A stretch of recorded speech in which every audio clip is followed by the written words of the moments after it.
Hi, my name is ZaKaiRan and welcome to my vodcast, Spiritual versus Material. The war, between good and evil, which doesn't even exist. Or, we are living in a material world, and I am a material girl. So, as the great philosopher Madonna sang, and I just sang, we are living in a material world. And I am a material girl, baby.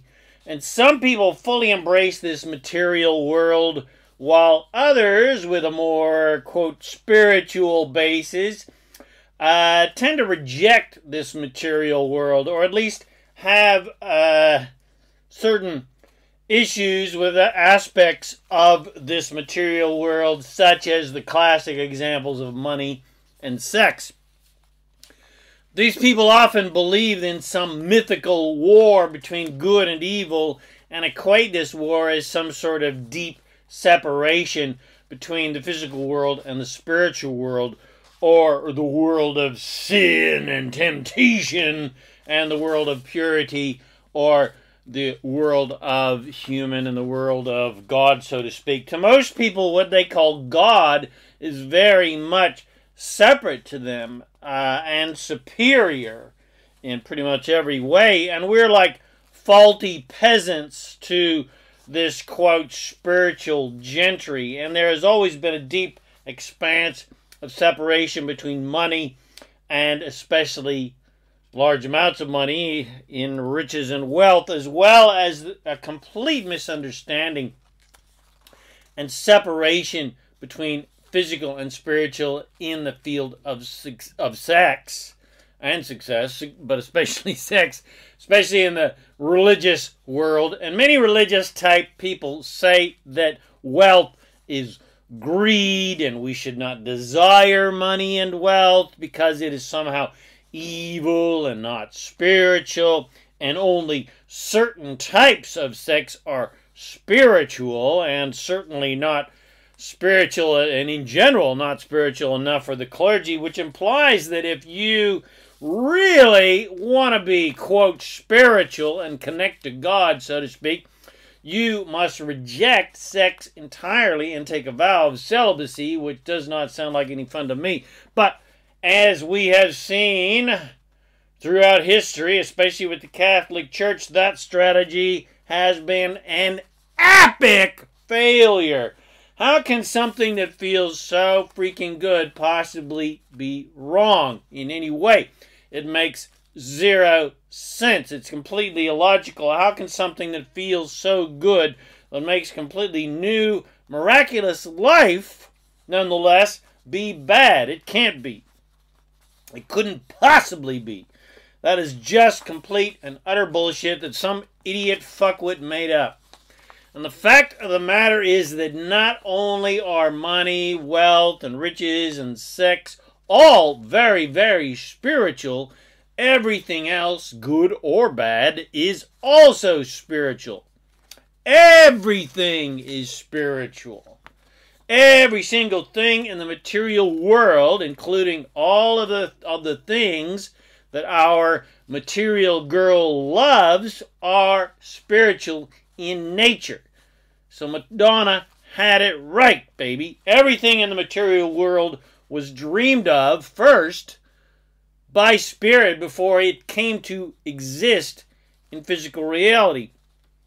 Everything in the material world was imagined and desired for and prayed for and wished for and hoped for by us physical/spiritual humans, who are all spirits in human bodies.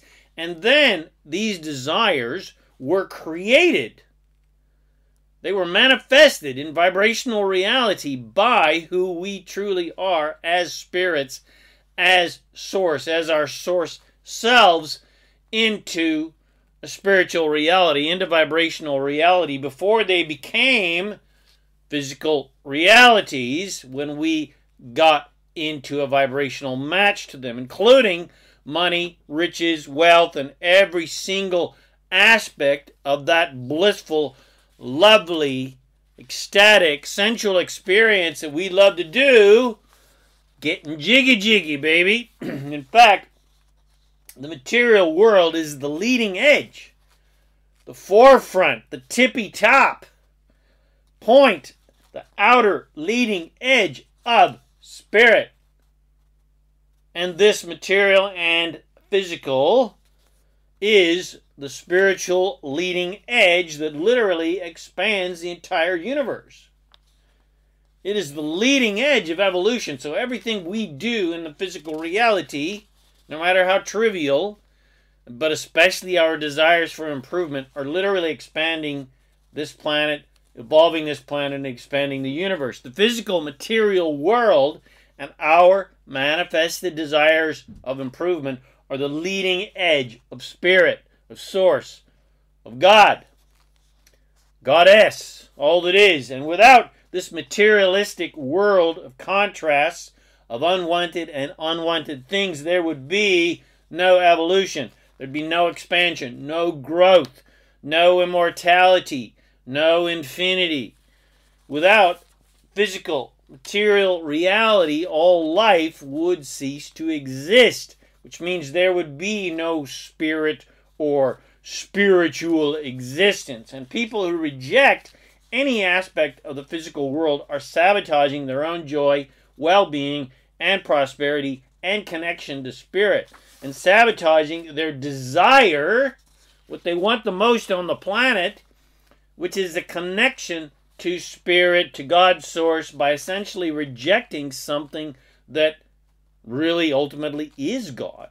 Therefore, rejecting the very thing that they want, which is a connection to spirit, to source. They long for, and work for, and pray for, and sacrifice for, and punish themselves for, and struggle for a connection to God, source. But none of those strategies of struggle actually lead to God.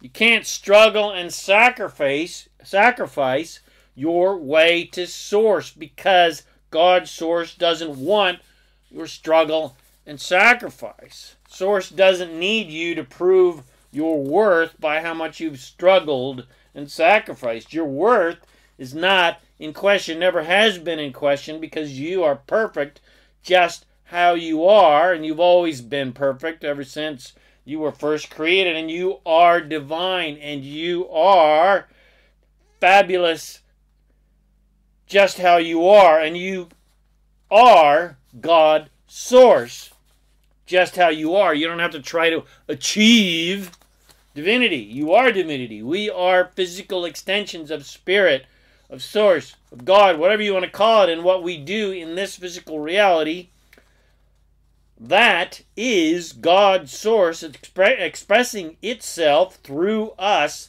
and what source spirit is doing in the physical world.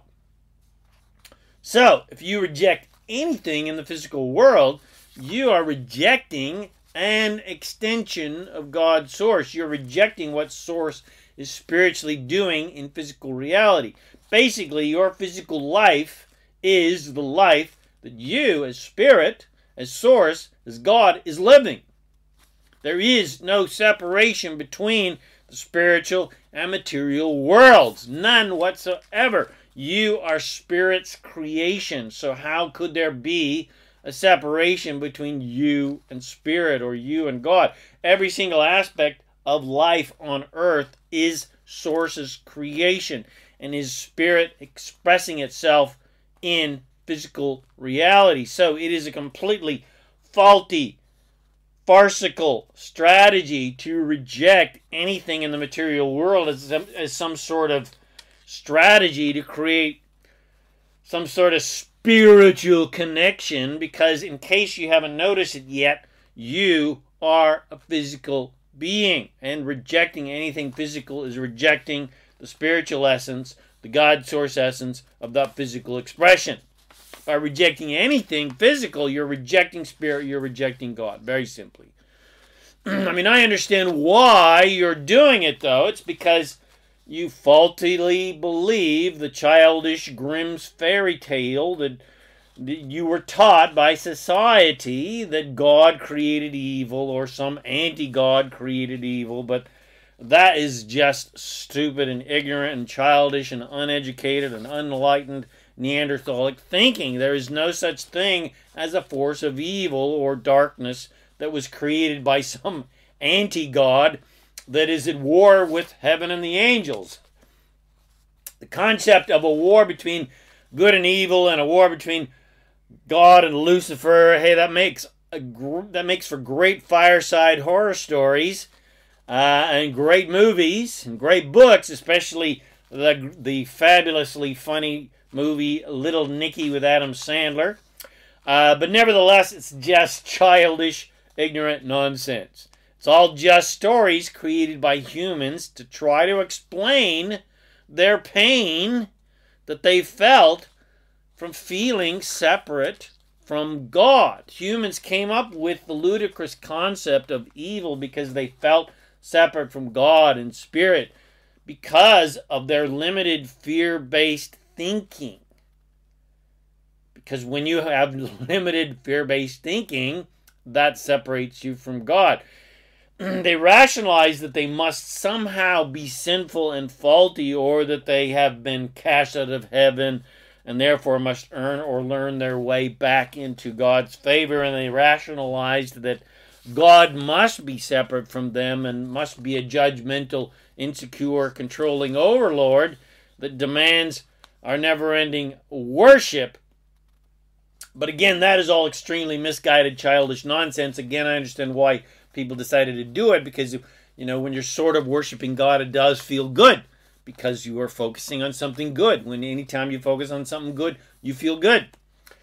But nonetheless, it's still caveman mentality passed down from generation to generation without any degree of truth whatsoever. The concept of an insecure, judgmental God makes no sense. Why would God judge its own creations?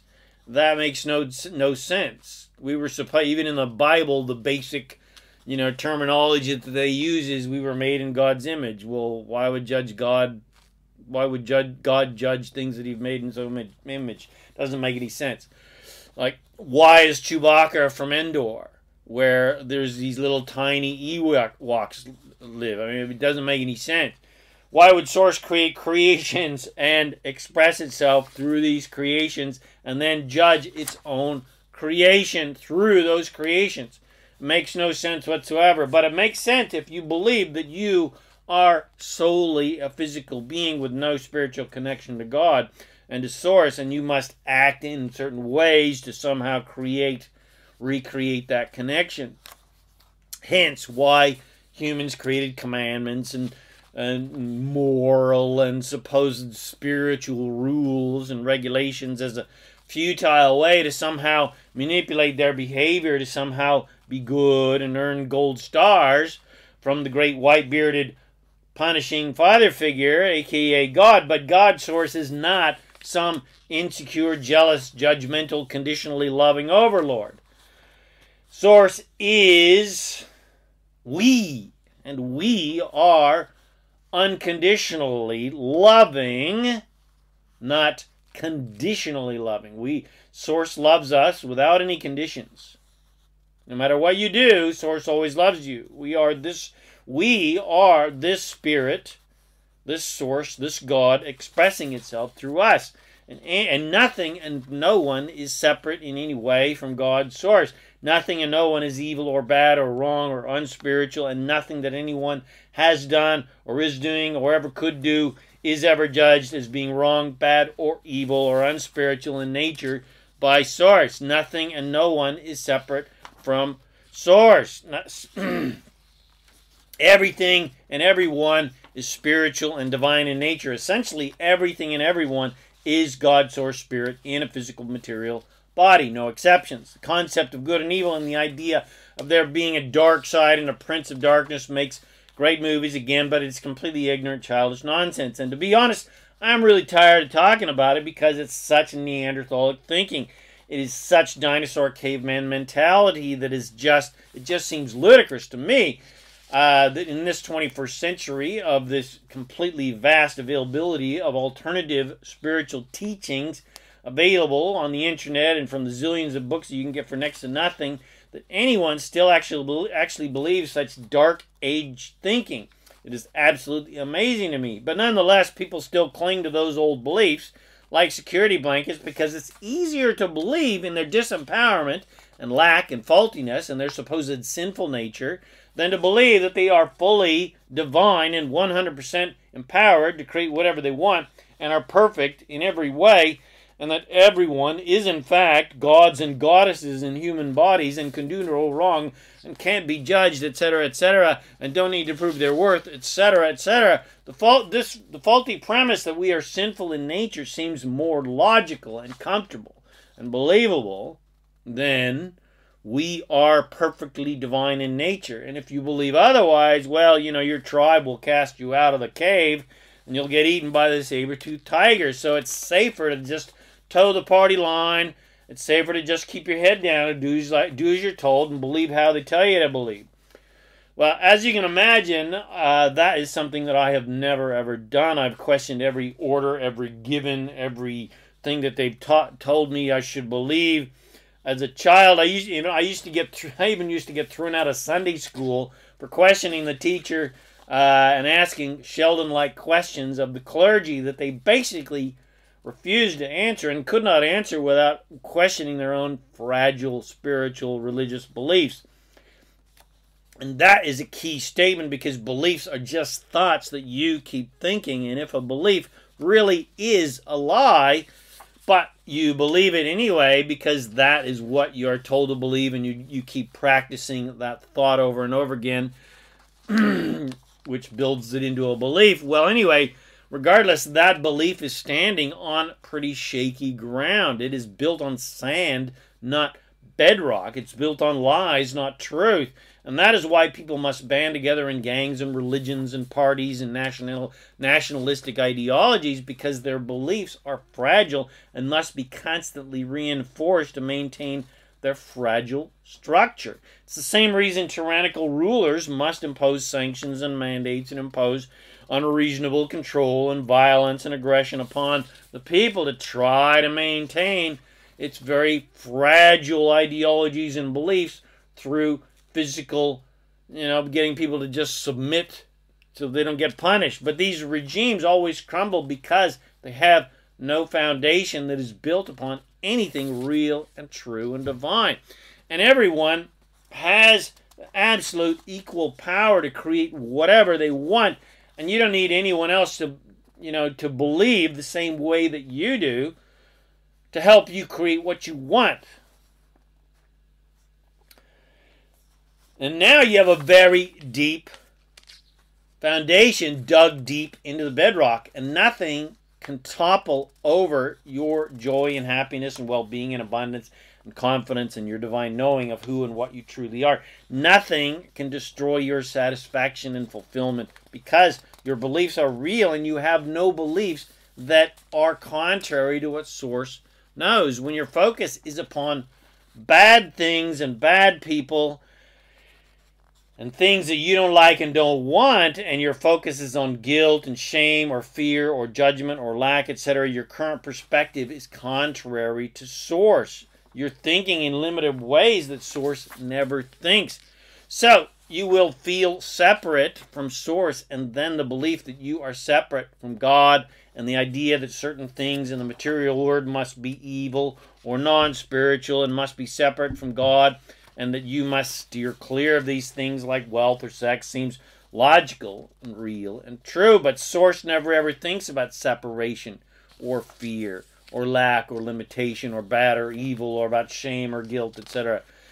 Source never ever judges anyone's behavior as wrong in any way. And anytime you see yourself or anything or anyone or any behavior as being bad or sinful, wrong or evil or non-spiritual, well, you're putting yourself at odds with the unconditional nature of Source, and therefore putting yourself at odds with the unconditionally loving nature of who you truly are as Source. So if you believe that money and wealth is somehow non-spiritual or greedy in some way, or that rich people are somehow greedy in some way. Well, you're shooting yourself in your own foot by limiting your own spiritual wealth and abundance with your judgments. If you judge any aspect of the material world, including humans, such as riches or wealth or sexuality, as being somehow wrong or corrupt or sinful or non-spiritual, then you're again shooting yourself in the foot by limiting your own experience of divine sensuality and bliss and ecstasy and abundance and wealth and just plain old fun. And that is another key ingredient here, because in fact it's the main ingredient, because it's the only reason we are here. The only reason we are here on earth is for the fun of it, for the joy of creation. That's why money and the ability to buy fun toys, and why sex and every single sensual aspect of this physical material world is so much fun, because it's supposed to be fun. The way to God is joy and fun, not self-flagellation and denial and repression and sacrifice and struggle. We're not here to prove our worth by how much we have struggled. We are not here to prove our piousness or virtuousness or our purity. No one is here to prove anything to anyone, especially not to God. God doesn't care what the fuck you do. You are ultimately your only judge. No one in the entire universe of universes really cares what you do. No one. Only the people you allegedly hurt or bring joy to care in the least, because all anyone really cares about is feeling good. The only reason anyone does anything good or bad is to somehow feel better. The only reason anyone believes a certain way is to try to feel better. All anyone wants is to be happy. And no one will ever be happy or feel connected to God or feel spiritual by judging their behavior or judging the behavior of others, because Source never ever judges anyone's behavior. So to keep reiterating over and over again, I hope you're freaking getting it by now. If you judge wealth as being somehow sinful or bad or unethical or non-spiritual, well, you're going to feel bad and you won't prosper. And you'll be disconnected from Source. And you won't prosper because Source is thinking about prosperity, not your lack. But it's a convenient excuse to judge others who have what you want as a strategy to somehow feel better.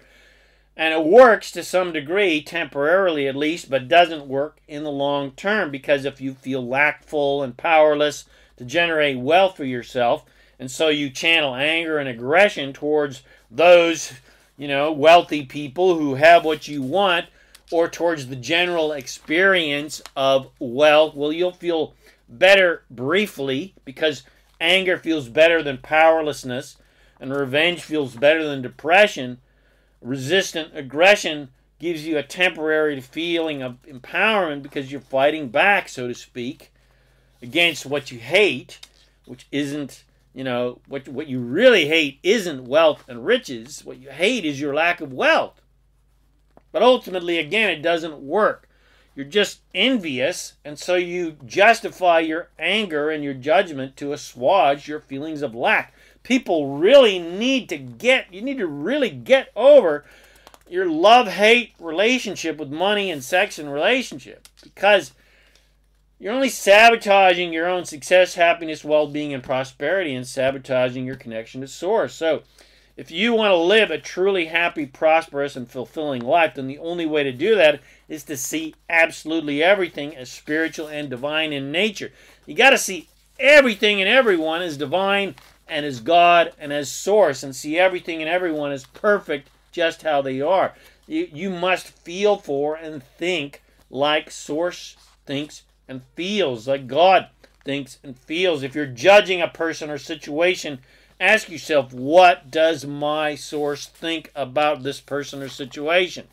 If you feel all tied up and hurtful and angry and sad and feel powerless and helpless, etc., and generally feeling like crap, well, whatever you believe about this person or situation, it is not how Source thinks about it or believes or feels about it, which is the complete opposite of what you think, believe, and feel. And that's an easy, foolproof way to always guide yourself to fun, joy, prosperity, and well-being, which is what you want. If you're feeling great, well, keep doing what you're doing. Keep thinking the way you're thinking in those positive directions. If you feel like crap, then you better switch tracks and head down the source path of infinite joy and abundance rather than the dark, narrow path of fear, judgment, and lack. And just simply remember that everything is spiritual. Everything is divine. Everything is source. Everything is God, Goddess, all that is. And remember that constant and never-ending improvement is the absolute order of creation and the universe and this planet.